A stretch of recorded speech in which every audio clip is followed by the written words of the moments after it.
కమల్ హాసన్ అభిమానుల ఎదురుచూపులకి తెరపడింది. 2 ఏళ్లుగా కనిపించని లోకనాయకుడు ఏప్రిల్లో ప్రేక్షకుల ముందుకు వస్తోంది.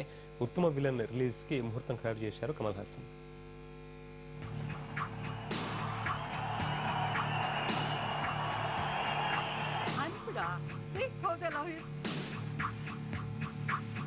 அவர் எனக்கு ஹீரோ.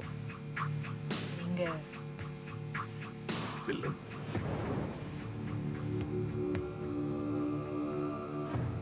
కొత్తదనం లేనిది థియేటర్స్ లోకి కమల్ అడుగు పెట్టడు. ఎంత లేట్ అయినా పర్లేదు, మనసుకు నచ్చే వరకు నటిస్తూనే ఉంటాడు. అంతేగాని హడావిడిగా రావటం కమల్ కు తెలియని విద్య. ఈ క్రమంలో 2 ఏళ్లుగా అభిమానులకు దూరమయ్యాడు ఈ లోకనాయకుడు.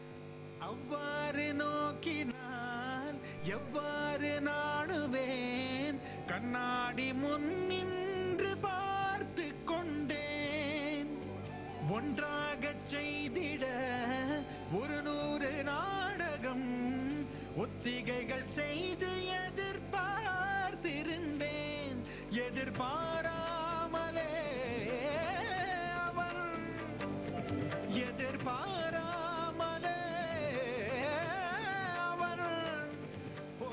2013 జనవరిలో వచ్చిన విశ్వరూపం తర్వాత కమల్ 3 సినిమాల్లో నటించాడు.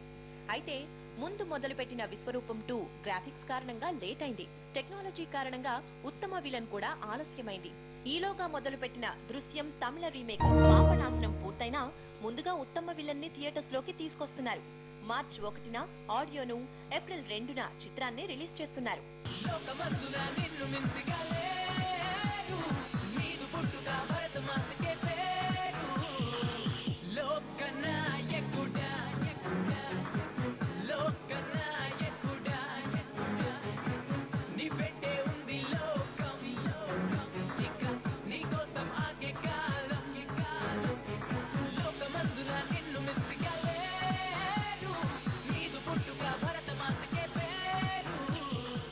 ఆ మధ్య రిలీజ్ అయిన ట్రైలర్ ఉత్తమ విలన్ పై అంచనాలు పెంచేసింది. పూజా కుమార్, ఆండ్రియా హీరోయిన్స్ గా నటించిన ఈ సినిమాతో నటుడు కమల్ సన్నిహితుడు రమేష్ అరవింద్ దర్శకుడిగా పరిచయం అవుతున్నాడు. కమల్ కెరీర్ లో ఇదొక మరపురాని చిత్రంగా నిలిచిపోనుంది. కమల్ గురువు లెజెండరీ దర్శకుడు కె బాల్చందర్ సినిమాలో మెయిన్ రోల్ పోషించాడు.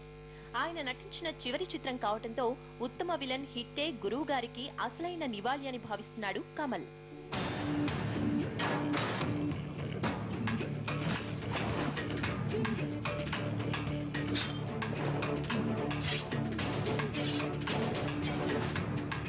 నిజమా?